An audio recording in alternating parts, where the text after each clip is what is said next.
사도신경으로 우리의 신앙 고백하도록 하겠습니다. 나는 전능하신 아버지 하나님, 천지의 창조주를 믿습니다. 나는 그의 유일하신 아들, 우리 주 예수 그리스도를 믿습니다. 그는 성령으로 잉태되어 동정녀 마리아에게서 나시고 본디오 빌라도에게 고난을 받아 십자가에 못 박혀 죽으시고 장사된 지 사흘 만에 죽은 자 가운데서 다시 살아나셨으며 하늘에 오르시어 전능하신 아버지 하나님 우편에 앉아 계시다가 거기로부터 살아있는 자와 죽은 자를 심판하러 오십니다. 나는 성령을 믿으며 거룩한 공교회와 성도의 교제와 죄를 용서받는 것과 몸의 부활과 영생을 믿습니다. 아멘.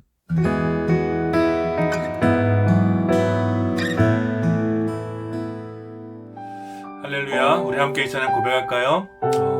세상에 그 어떤 유혹과 시험이 찾아오더라도 우리가 마음을 정하여 주님을 찬양하겠습니다. 우리 함께 이 찬양을 함께 고백합시다.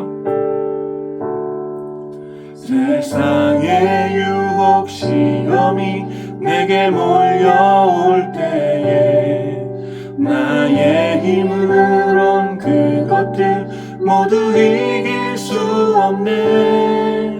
거대한 폭풍 가운데 위축된 나의 영혼 어찌할 바를 몰라 헤매이고 있을 때 주를 찬양, 손을 들고 찬양. 전쟁은 나에게 속한 것 아니니 주를 찬양,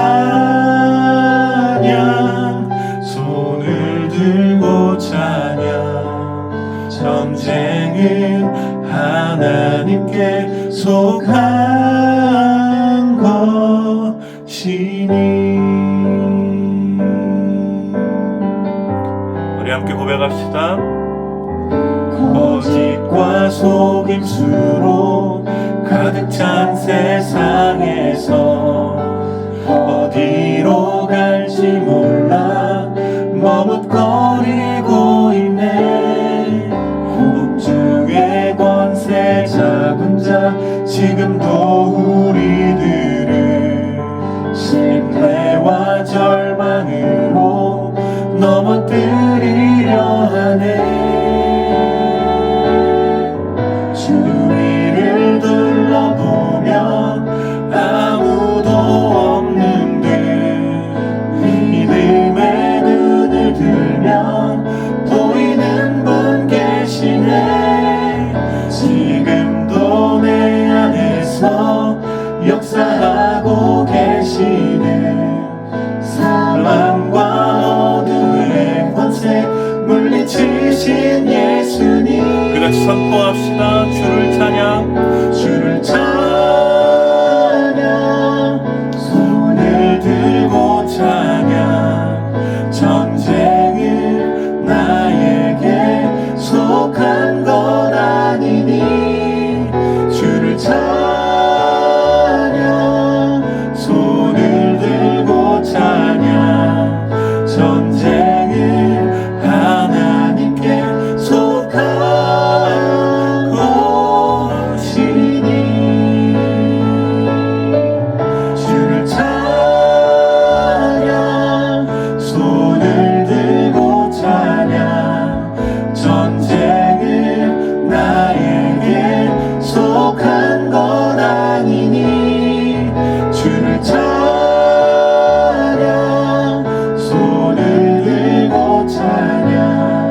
전쟁은 하나님께 속한 것이니 전쟁은 하나님께 속한 것이니.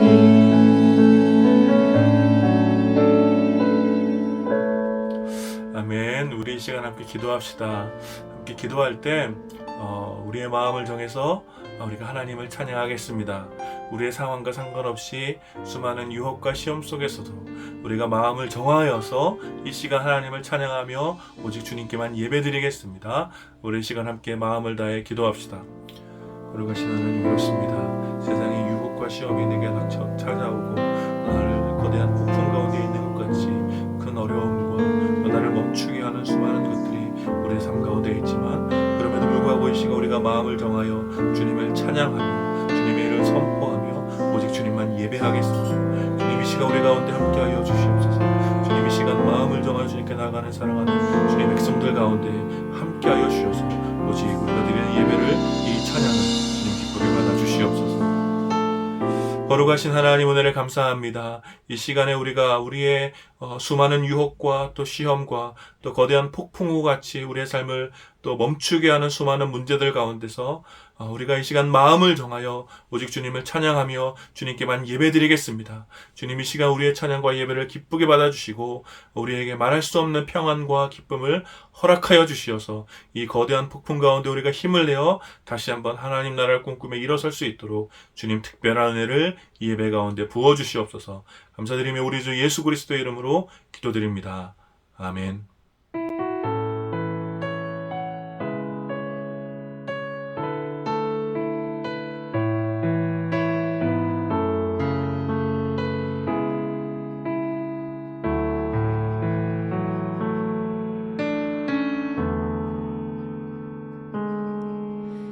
내게 유익하던 것을 다 해로 여기네. 구주를 위하여 모두 다 버리네. 모든 것을 잃어버려도 나깝지 않음은 예수를 아는 지식이 가장 고상함이라.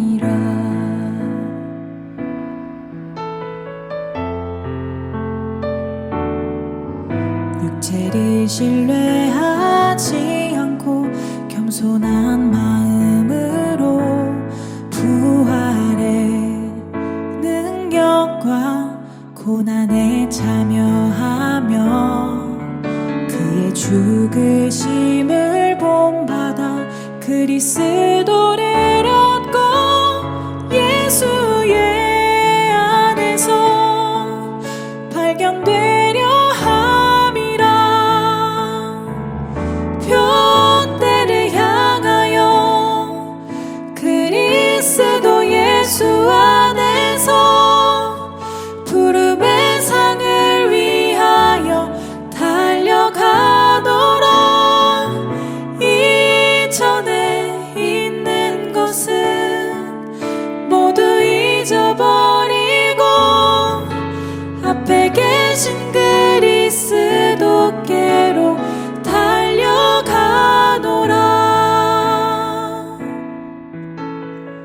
드린 헌금을 위해서 함께 기도하겠습니다. 우리의 연약함과 계속되는 변덕을 참으시고 언제나 한결같은 사랑으로 우리를 인도하시는 신실하신 하나님을 찬양합니다. 수많은 결핍과 또 불평이 가득한 시대 속에서도 때에 따라 돕는 은혜를 허락하시고 필요한 것을 예비하셔서 여전히 하나님 나라를 소망하며 만족을 누리게 하시는 풍성한 하나님의 은혜에 마음을 다해 감사를 드립니다. 오늘 주님을 향한 이 진실한 고백과 함께 우리에게 허락하신 소유 중 극히 적은 것을 다시 주님께 드리오니 우리의 창조주이시며 왕이신 선하신 하나님, 우리의 고백과 함께 드려지는 이 적은 예물을 기쁘게 받아주시옵소서. 그리고 오늘 예배에 참여하며 함께 신앙을 고백하고 삶을 드려 주님께 나오는 모든 지체들과 이 적은 예물을 드린 모든 주의 백성들을 긍휼히 여겨주셔서 날마다 주님의 크신 은혜를 누리며 깊은 평안과 하나님 나라의 풍성함을 맛보며 감사의 삶을 살 수 있도록 주님 선하게 인도하여 주시옵소서. 이 예물이 사용되는 곳에 오직 하나님의 신실한 사랑과 영광이 드러나길 원하오며 우리 주 예수 그리스도의 이름으로 기도드립니다. 아멘.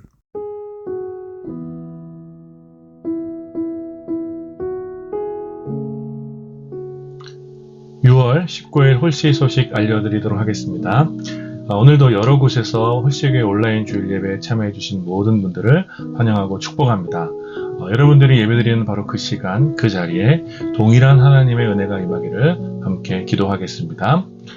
오늘도 홀씨 공동체 소그룹이 신촌 스페이스 UM에서 진행됩니다. 지난주에 모였던 장소와 동일합니다. 2호선 신촌역 2번 출구로 나오셔서 한 200m 정도 앞으로 오시면 버거킹이 나옵니다. 그 건물 5층으로 오시면 됩니다. 여러분들 많이 참여해 주시고 오늘부터 모임 시간이 3시에서 2시 30분으로 30분 앞당겨졌습니다. 여러분들 착오 없으시기를 부탁드립니다. 홀씨교회 오프라인 예배를 위해서도 여러분들 기도해 주시기를 부탁드립니다. 아마 7월부터 이제 오프라인 예배로 전환하려고 준비 중인데 여러분들 꼭 기도해 주셔서 이 시대에 꼭 필요한 예배 공동체로 잘 세워질 수 있도록 여러분 특별히 지혜를 구하며 기도해 주십시오.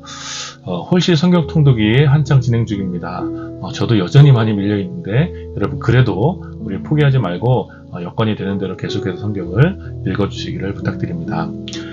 다음 주일에도 홀씨교회는 유튜브를 통한 온라인으로 예배드리게 됩니다. 여러분들 좋아요와 구독 부탁드리고 받으시는 은혜를 댓글로 남겨주시면 감사하겠습니다.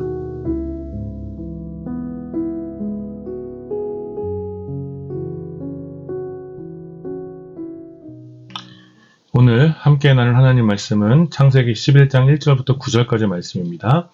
제가 봉독하겠습니다. 처음에 세상에는 언어가 하나뿐이어서 모두가 같은 말을 썼다. 사람들이 동쪽에서 이동하여 오다가 신할 땅 한 들판에 이르러서 거기에 자리를 잡았다. 그들은 서로 말하였다. 자, 벽돌을 빚어서 단단히 구워내자. 사람들은 돌 대신에 벽돌을 쓰고 흙 대신에 역청을 썼다. 그들은 또 말하였다. 자, 도시를 세우고 그 안에 탑을 쌓고서 그 탑 꼭대기가 하늘에 닿게 하여 우리의 이름을 날리고 온 땅 위에 흩어지지 않게 하자.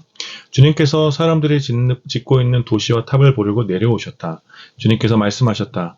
보아라, 만일 사람들이 같은 말을 쓰는 한 백성으로서 이런 일을 하기 시작하였으니 이제 그들은 하고자 하는 것은 무엇이든지 하지 못할 일이 없을 것이다. 자, 우리가 내려가서 그들이 거기에서 하는 말을 뒤섞어서 그들이 서로 알아듣지 못하게 하자. 주님께서 거기에서 그들을 온 땅으로 흩으셨다. 그래서 그들은 도시 세우는 일을 그만두었다. 주님께서 거기에서 온 세상의 말을 뒤섞으셨다고 하여 사람들은 그곳의 이름을 바벨이라고 한다. 주님께서 거기에서 사람들을 온 땅에 흩으셨다. 아멘. 오늘 이 본문을 중심으로 오늘 은혜를 대체하는 것들 두 번째 시간 기술의 시대라는 제목으로 여러분들과 함께 말씀을 나누기로 합니다. 혹시 기억이 나시는 분들이 있을지 모르겠지만 1980년대 초반에 큰 인기를 끌었던 광고 카피가 있습니다. 지금의 LG전자의 전신인 금성사, 사실 골드스타 영어로 이렇게 기록되어 있었는데요. 바로 이 금성사에서 만든 광고 카피였는데요. 당시 이제 금성사에서 하이테크 컬러비전 TV와 또 다양한 기능을 탑재한 비디오를 출시하면서 상당한 기술력의 자부심을 가지고 만들었던 광고 카피였습니다. 당시 멋진 중년이었던 이순재 배우님이 나오셔서 광고를 했는데 그 광고의 카피가 이랬습니다. 순간의 선택이 10년을 좌우합니다. 여러분도 혹시 기억이 나십니까? 아마 당시에 가전제품을 한번 사면 최소한 10년 이상을 썼기 때문에 처음에 제품을 구매할 때 조금 더 가격이 비싸더라도 조금 더 또 돈을 지불하더라도 최신 기술로 만들어진 제품을 사야지 10년 동안은 후회하지 않을 것이라고 어필했던 그런 광고였습니다. 기술에 대한 자부심을 가지고 조금 더 비싼 돈을 내고서라도 새로운 기술로 만들어진 제품을 쓰면 최소한 10년 동안은 행복할 것이라는 약속을 담보한 이 광고는 당시에 큰 효과를 거두었습니다. 그래서 이 광고 카피는 사람들의 뇌리에 깊이 심겨졌고 그 결과 지금까지도 가전제품 하면 LG라고 생각하는 분들이 생겨나기 시작한 것이죠. 물론 지금은 기술이 더 빠르고 정교하게 발전하면서 사실 어떤 제품을 사서 10년 동안 사용하는 것은 매우 드문 일이 되었죠. 거의 매년 놀라울 정도로 새로운 기능을 탑재한 제품들이 쏟아져 나오고 있고 그러한 제품들은 계속해서 사람들의 삶을 더욱 혁신적인 삶으로 만들어준다고 약속하고 있습니다. 그래서 사람들은 그 기능이 어떤 기술로 만들어졌는지, 그 새로운 기능들이 어떤 기술로 만들어졌는지, 또 구체적으로 어떻게 작동하는 기능인지 잘 모를 때가 솔직히 더 많이 있지만 그러한 기술, 그러한 기능이 약속하고 보여줄 새로운 삶을 기대하면서 비싼 돈을 지불하고 그 제품을 구매하곤 합니다. 그래서 엄밀하게 말하자면 우리 시대의 많은 사람들은 새로운 기술이 약속하는 새로운 삶을 위해 비용을 지불하고 있는 것입니다. 소위 기술의 시대를 우리는 살고 있는 것이죠. 사실 오늘 우리가 누리고 있는 삶의 질과 또 우리 삶을 유지시켜주는 환경들은 많은 부분 고도로 발전된 기술에 의존하고 있습니다. 저 역시 스마트폰이 없으면 거의 하루의 일과가 진행되지 않을 정도로 스마트폰을 굉장히 많이 사용하고 있고 또 빠르게 구동되는 컴퓨터와 인터넷을 통하여 수많은 정보들을 수집하고 있고 놀라울 정도로 편리한 교통수단을 통해서 어디든지 자유롭게 갈 수 있는 그런 환경 속에 살고 있는 것이죠. 기술이 가져다주는 삶의 혜택에 대한 이런 류의 이야기들, 이런 류의 이야기는 굳이 더 설명하지 않더라도 우리에게 매우 익숙한 일들이죠. 우리의 오늘은 사실 기술의 힘을 의존하지 않고는 살아갈 수 없을 것 같습니다. 그러면서 우리는 아주 자연스럽게 새로운 기술이 약속하고 만들어가는 미래에 대한 그 소망에 길들여져 가고 있는 것이죠. 혹시 여러분들이 스마트 시티나 또 미래 도시와 관련된 박람회를 가보셨는지 모르겠지만, 그런 박람회를 가보면 새로운 기술로 무장한 가까운 미래의 도시의 모습들, 그리고 그 도시를 살아가는 평범한 사람들의 어떤 삶의 모습을 이렇게 아주 잘 보여줍니다. 그것은 이를테면 약속입니다. 그들이 만드는 기술을 통한 미래에 대한 어떤 삶의 약속을 우리에게 해주면서 그 기술을 오늘 우리들에게 팔고 있는 것이죠.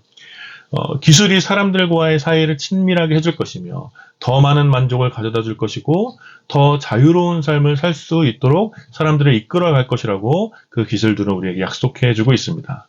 이 완벽한 시나리오, 이것을 가능하게 하는 것이 바로 혁신적인 기술이라는 것입니다.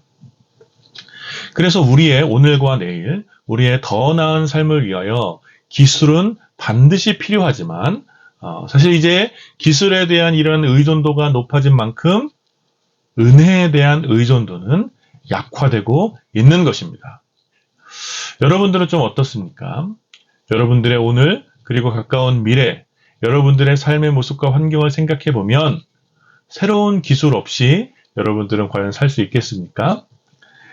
여러분들의 오늘의 삶과 또 내일을 위하여 기술이 더 필요하십니까? 아니면 은혜가 더 필요하십니까? 여러분들의 삶에 더 큰 기대감을 가져다 주는 것은 기술입니까? 아니면 은혜입니까? 여러분들의 미래의 모습을 더 선명하게 보여주는 것은 기술입니까? 아니면 은혜입니까? 사실 이러한 질문과 같은 이야기는 성경에 이미 오래전에 기록된 이야기입니다. 오늘 우리가 함께 읽은 이 유명한 바벨의 이야기가 그것을 우리에게 가르쳐주고 있습니다. 저와 신앙생활을 오래 같이 하신 분이라면 창세기에 기록된 바벨탑 이야기가 단지 하나님과 같이 높아지려는 인간의 교만함을 꾸짖는 그 정도의 이야기는 아니라는 것을 아마 여러 번 들었을 것입니다. 그러나 다시 한번 오늘의 이 본문을 살펴보면서 특별히 앞서 말씀드렸던 기술의 시대에 우리는 무엇을 바라보아야 하는지 함께 생각해 보길 원합니다. 바벨 이야기를 잘 이해하기 위해서 가장 중요한 것은 이 바벨탑 사건이 기록된 창세기 11장이라는 위치입니다. 사실 10장 5절의 말씀을 보면 이미 언어와 종족이 나뉘어져 있음을 알 수 있습니다. 따라서 이 바벨탑 사건은 10장 이후에 일어난 사건이 아니라 이미 일어났던 사건, 이미 10장 이전에 일어났던 사건을 모세가 의도적으로 창세기 11장에 다시 기록했다라고 이해해야 됩니다. 따라서 왜 11장의 바벨탑 사건을 기록했는가? 도대체 바벨탑 사건을 11장에 기록한 이유가 무엇이었는지를 그 의도를 이해하는 것이 바벨탑 사건의 진의를 발견하는 데 도움이 됩니다. 창세기 10장 2절부터는 노아의 이 세 아들 족보 이야기가 나옵니다. 2절부터 5절까지가 야벳의 족보가 나오고 6절부터 20절까지는 가나안의 아비 함의 자손 이야기가 나옵니다. 그리고 21절부터 셈의 족보가 기록되어져 있는데 셈의 족보는 다시 11장 10절부터 다시 기록되어져 있습니다. 그리고 바로 그 사이에 바로 10장에 기록된 셈의 족보와 11장 10절부터 나오는 셈의 족보 사이에 오늘 함께 읽은 본문, 즉 바벨탑 이야기가 기록되어져 있습니다. 즉 이 바벨탑 사건은 셈의 족보 사이에, 이 두 부분의 셈의 족보 사이에 기록되어져 있다라는 것입니다. 여러분, 바로 이 위치, 셈의 족보 사이에 바벨탑 사건이 기록되어 있는 이 위치가 주는 의미가 무엇이라고 생각하십니까? 그것은 바로 셈의 족보 이야기를 통해서 모세가 무엇인가를 말해주고 싶은데, 정확히는 어떤 교훈을 주고 싶은데 그 교훈을 위해서 오늘 바벨탑 사건이 필요한 이야기라는 것입니다. 즉 바벨탑 사건의 교훈을 통해 셈의 족보 이야기를 강화하려는 것입니다. 그렇다면 여러분, 바벨탑 사건의 어떤 교훈은 무엇입니까? 저는 고등학교 때 이 바벨탑 사건 이야기가 잘 이해가 되지 않았습니다. 오히려 고등학교 때 좀 잘 이해가 되지 않았는데, 더 정확히는 이런 거였어요. 바벨탑을 만든 사람들이 정확하게 무엇을 잘못했는지 이해가 되지 않았습니다. 그저 더 크고 안전한 성벽을 쌓아서 그 안에서 흩어지지 않고 자자손손 번영을 누리려는 이 시도가 그렇게까지 잘못된 것일까? 이 바벨의 정신이 오늘의 보통의 국가의 정신과 뭐가 다른가? 지금도 거의 모든 정상적인 국가는 바로 바벨처럼 성벽을 높게 쌓는 일, 즉 국가의 경계를 강화하여 그 안에서 국민들이 흩어지지 않고 자자손손 번영하는 그런 인류 국가를 세우려고 하지 않습니까? 그렇다면 이러한 오늘의 보통 국가는 바벨과 같은 정신을 가지고 세워졌는데, 그럼 이러한 국가가 오늘의 국가가 악하다는 것이 말인가? 아니면 그때 그 바벨은 악했지만 지금은 이런 정신을 가지는 것이 괜찮다는 것인가?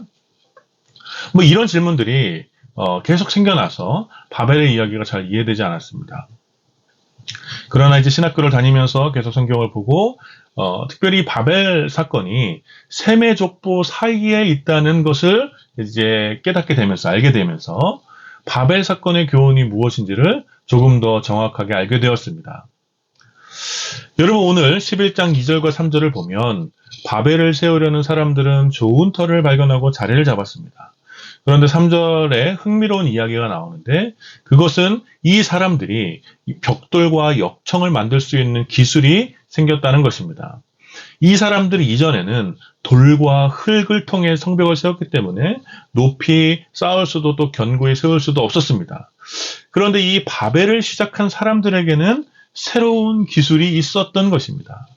그들은 돌 대신 벽돌을 만들 수 있는 기술과 흙 대신 역청을 만들 수 있는 기술, 그리고 이 기술들을 이용하여 성을 견고히 세울 수 있는 능력과 야심이 있었습니다. 이런 신기술, 이 혁신적이고 놀라운 능력은 신할 땅에 머무르던 사람들에게 새로운 비전과 이상, 그리고 새로운 삶에 대한 약속을 해주고 있는 것입니다. 그것이 바로 4절 말씀인데, 도시를 세우자, 탑을 쌓고 하늘까지 이르도록 만들자, 그리고 우리의 이름을 알리자, 우리가 더 이상 흩어지지 말고 자자손손 이 도성에서 안전하게 살아가자, 이런 거예요. 네? 계속 그 광야를 유리하던 그 민족들이, 그 사람들이 계속 어디론가 떠돌아다니던 그 사람들이 이제 이 바로 벽돌과 역청이라는 새로운 기술을 가지고 그 땅에 머무르던 사람들에게 새로운 미래와 삶에 대한 약속을 해주고 있는 것입니다. 그리고 바로 이러한 약속은 매우 선명하게 하나의 나라, 바로 새로운 공동체에 대한 약속이었습니다. 새로운 기술은 새로운 비전과 이상을 심어주었고 새로운 미래에 대한 약속을 가져다 줍니다. 그리고 이러한 기술과 비전은 또 이러한 기술과 비전과 약속은 반드시 실현될 것처럼 그 가능성이 매우 높게 보이는 것입니다. 그래서 하나님도 오늘 11장 6절에 보면 그들이 하고자 하는 것은 무엇이든지 하지 못할 일이 없을 것이라고 말씀하셨습니다.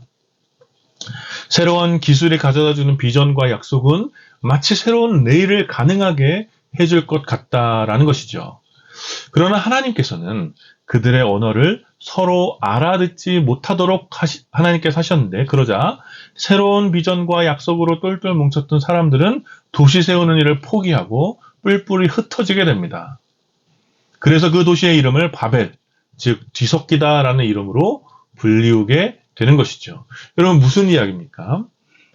인간에게는 새로운 기술과 비전, 그리고 새로운 약속이 있었지만 그 기술과 비전과 약속은 영원하지 않고 서로 다른 인간의 탐욕과 이기적인 욕심을 담아낼 수 없다는 것입니다. 여러분 하나님께서 친히 바벨을 무너뜨리지 않으셨습니다.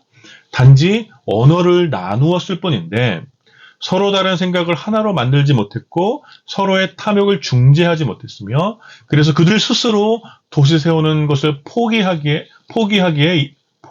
된 것입니다. 바로 이것이 인간의 나라가 보여주는 메시지입니다.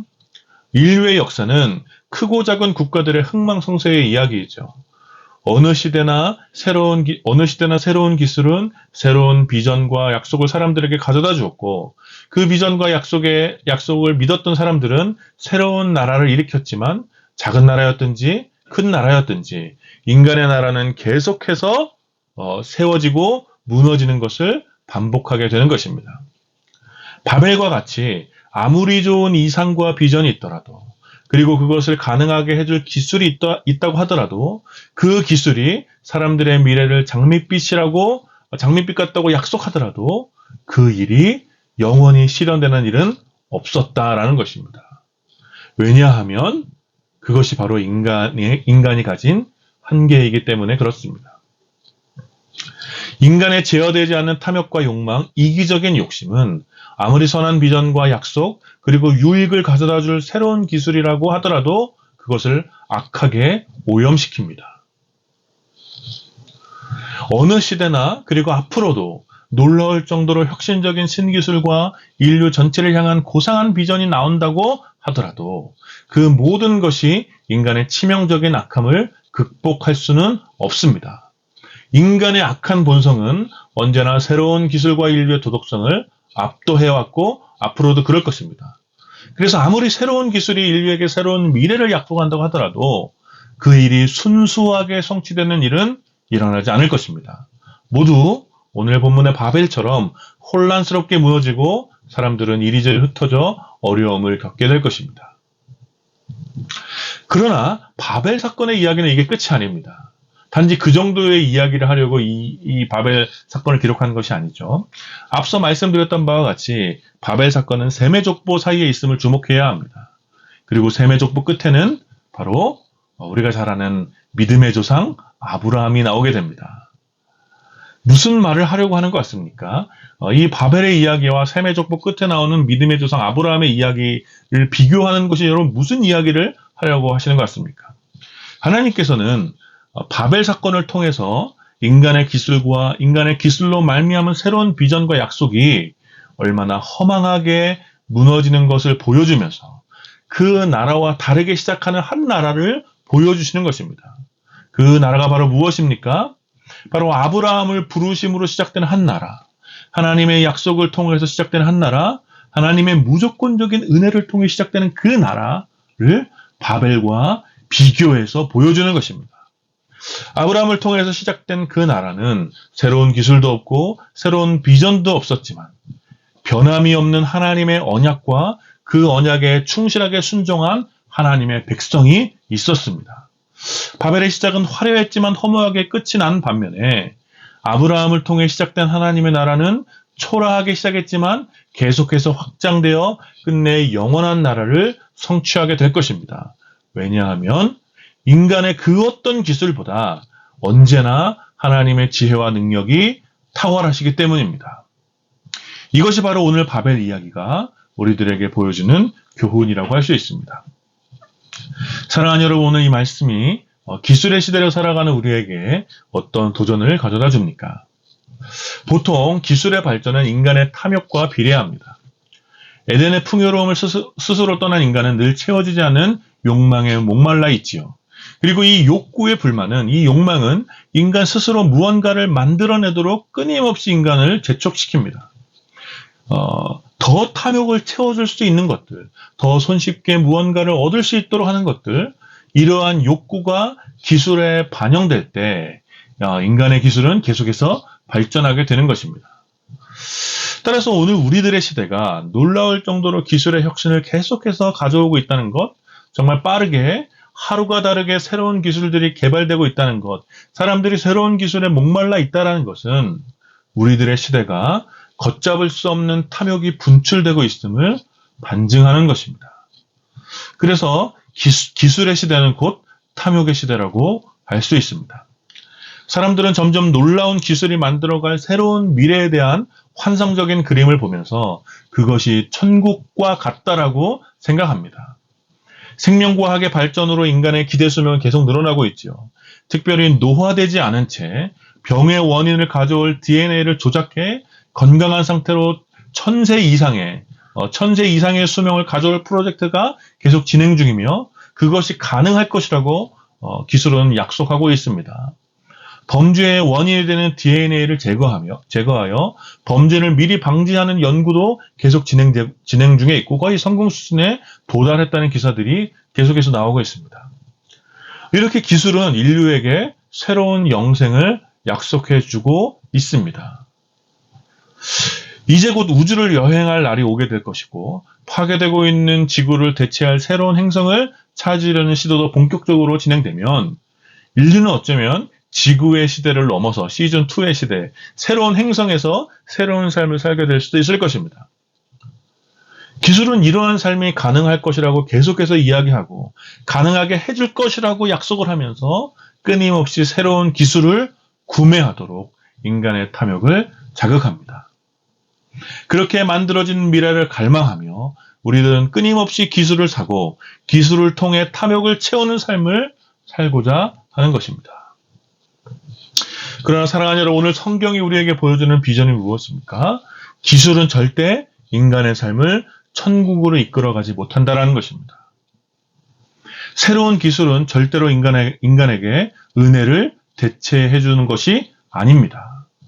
새로운 기술과 그 혜택이 인간의 삶의 새로운 나라와 새로운 삶을 약속할 수 있지만 그 약속은 영원히 실현되지 않고 허무하게 끝이 날 것입니다.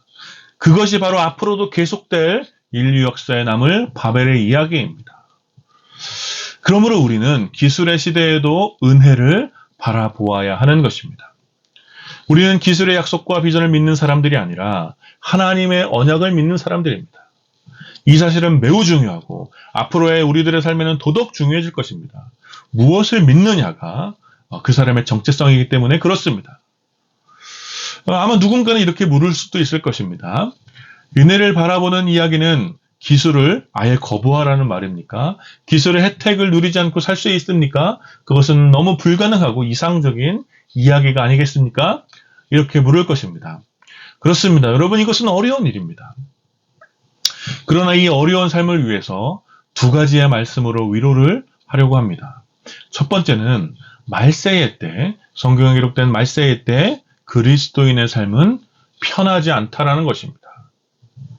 깨어있는 성도의 삶은 마지막 때가 되면 될수록 더욱 불편해지고 어려워지는 것이 정상적입니다. 그러므로 우리의 믿음을 지키는 것, 오늘의 시대에 순결한 그리스도인으로 사는 것은 당연히 어렵고 앞으로는 더욱 어려워질 것입니다. 그러므로 저와 여러분은 계속해서 이 어려운 여러 가지 삶에 대하여 저항하는 것을 저항하면서 오는 어려움을 우리는 각오해야 하는 것입니다. 이것은 각오의 문제입니다. 너무 어렵지 않습니까? 할 수 있습니까? 어렵지만 각오해야 되는 것들이에요. 그것이 정상적인 그리스도인의 모습이라는 것입니다. 두 번째는 아브라함 역시 당시의 기술의 혜택을 누렸다는 것이죠. 성경에 기록된 위대한 믿음의 사람들 모두 당시 기술을 완전히 배제하지 않았습니다. 물론 세례 요한 정도는 아주 강하게 당시의 기술을 배제하고 들에서 살았던 사람들이죠. 그러나 대부분의 사람들은 대체로 당시의 기술이 반영된 문화 속에서 보통 사람들과 동일하게 살았습니다. 따라서 기술의 시대의 은혜를 바라보며 사는 것은 오늘의 기술이 가져다주는 혜택을 완전히 배제하라는 의미는 당연히 아닙니다. 정확히 말하자면 어떤 의미냐면 우리가 저항해야 할 것은 새로운 기술 그 자체가 아니라 그 기술이 가져다주는 약속과 비전입니다.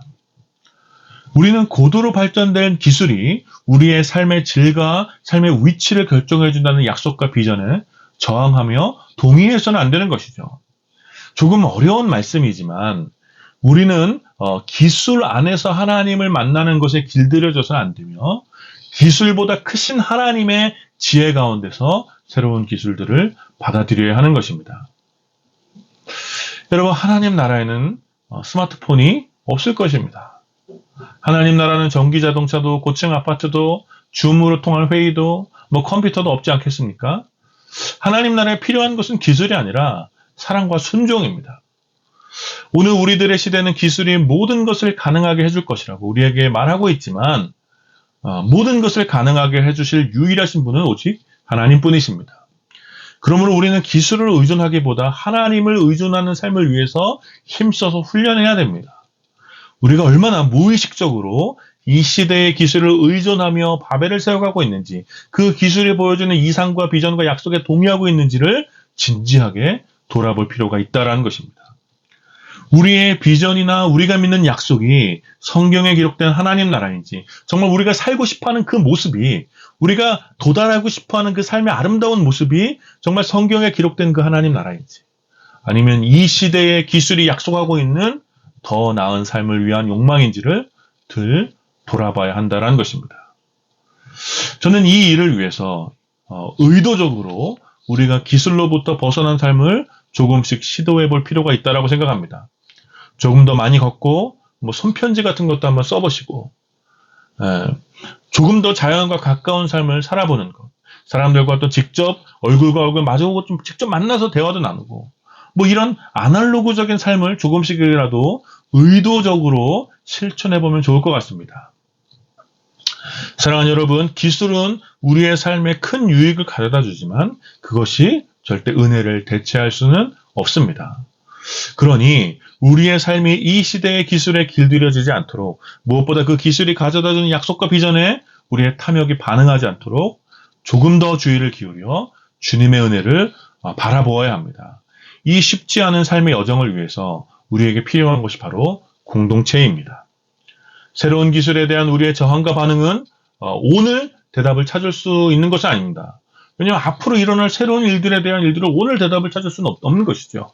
그래서 그때그때 새로운 일들이, 새로운 문화와 새로운 기술들이 우리 가운데 찾아왔을 때 우리의 삶을 함께 돌아보면서 우리가 여전히 기술의 시대에 길들여지지 않고 하나님의 은혜 안에 머물러 있는지 점검하고 서로 격려하기 위하여 믿음의 공동체가 더욱더 필요한 것입니다. 우리 홀씨 공동체가 그런 의미에서 이 기술의 시대에 기술에 길들여지지 않고 하나님의 은혜 안에서 시대에 저항하는 믿음의 공동체로 세워져 가기를 축복하며 기대합니다.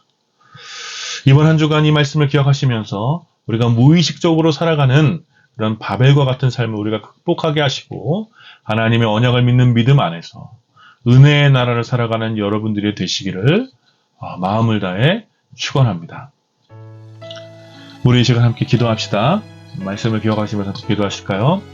우리가 지나치게 기술에 의존적인 삶을 살고 있지는 않은지 우리의 삶을 돌아보면서 우리가 기술에 길들여지지 않고 하나님의 은혜 가운데 기술을 선용할 수 있는 지혜를 구하며 우리가 함께 좀 기도했으면 좋겠고요. 우리가 꿈꾸는 비전과 기대하고 있는 약속이 하나님의 나라인지 아니면 기술이 만들어준다고 약속한 바벨과 같은 나라인지 분별하면서 우리가 오직 하나님 나라를 꿈꿀 수 있도록 은혜 안에 머물러 있기를 구하며 우리 이 시간 함께 말씀을 기억하시면서 기도합시다. 같이 기도하겠습니다. 거룩하신 하나님 은혜를 감사합니다. 이 시간 함께 바벨의 이야기를 나누면서 하나님 인간의 기술과 인간의 비전과 인간의 이상이 아무리 고상하고 아무리 탁월한 것이라고 하더라도 그 나라가 영원하지 않음을 하나님 우리 앞에 살펴보며 오직 하나님의 언약 가운데 하나님의 부르심에 반응한 은혜의 백성들이 세워가는 하나님의 은혜로 세워가는 그 나라가 영원함을 저희가 함께 나누었습니다. 또 하나님 우리가 꿈꾸는 나라가 무엇인지 이 기술의 시대에 우리가 진정으로 의존하고 있는 것이 무엇인지 하나님 돌아볼 수 있도록 인도하여 주시옵소서. 우리가 너무 지나치게 이 시대의 기술에 의존하며 살아가고 있는 것은 아닌지 우리가 정말 살고 싶은 나라가 우리가 살고 싶은 삶의 모습이 이 시대의 기술이 약속하고 보여주는 그런 삶의 모습인지 아니면 하나님 나라인지 우리가 진지하게 바라보면서 영원하지 않은 것을 우리의 삶에 투자하는 그런 어리석은 삶이 되지 않도록 아버지 도와주시고 오직 하나님 나라를 꿈꾸며 그 나라 안에 머물러 살아가시고 특별한 은혜를 누리러 허락하여 주시옵소서. 하나님 기술보다 그 어떤 기술보다 완전하시고 탁월한 하나님의 지혜와 능력을 오시는 일 가운데 승리를 이루어 주시옵소서. 거룩하신 하나님의 은혜를 감사합니다. 이 시간 바벨의 이야기를 통해서 인간의 기술과 또 인간의 또 비전과 아무리 고상해 보이는 인간의 이상이라고 하더라도 그 어떤 약속이라고 하더라도 하나님의 은혜를 대체할 수 없으며 그 나라가 영원하지 않음을 함께 나누었습니다. 하나님 우리가 살고 있는 이 기술의 시대에 정말 인간의 탐욕이 끊임없이 분출되고 있는 인간의 탐욕을 온전히 더욱더 많은 기술로 담아내고 있는 이 시대에 우리가 깨어서 하나님의 은혜에 의존한 삶을 살아갈 수 있도록 기술의 이 새로운 기술들이 약속한 그런 나라가 아니라 하나님 나라를 꿈꾸며 살아갈 수 있도록 주님 우리가 은혜를 의존한 삶을 살아갈 수 있도록 주님 우리를 인도하여 주시옵소서. 이번 한 주간 우리가 무의식적으로 바벨을 살아가지 않도록 주님 특별히 우리가 깨어 있을 수 있도록 주님 인도하여 주시고 하나님의 은혜에 목말라 하나님의 나라를 꿈꾸며 그 나라 안에 머물러 하나님의 은혜를 꿈꾸며 그 은혜를 힘입어 살아갈 수 있는 이번 한 주간이 될 수 있도록 주님 우리 가운데 역사하여 주시옵소서. 감사드리며 우리 주 예수 그리스도의 이름으로 기도드립니다. 아멘. 지금은 우리 주 예수 그리스도의 은혜와 성부 하나님의 다함이 없는 사랑과 성령 하나님의 위로하심과 교통하심이 오늘 함께 예배에 참여하며 이 시대의 기술이 주는 그런 약속을 의존하며 살아가는 사람들이 아니라 하나님의 은혜를 의존하며 살아가기를 다짐하는 모든 주님의 백성들 가운데 이제로부터 영원까지 함께 있기를 축원하옵나이다. 아멘.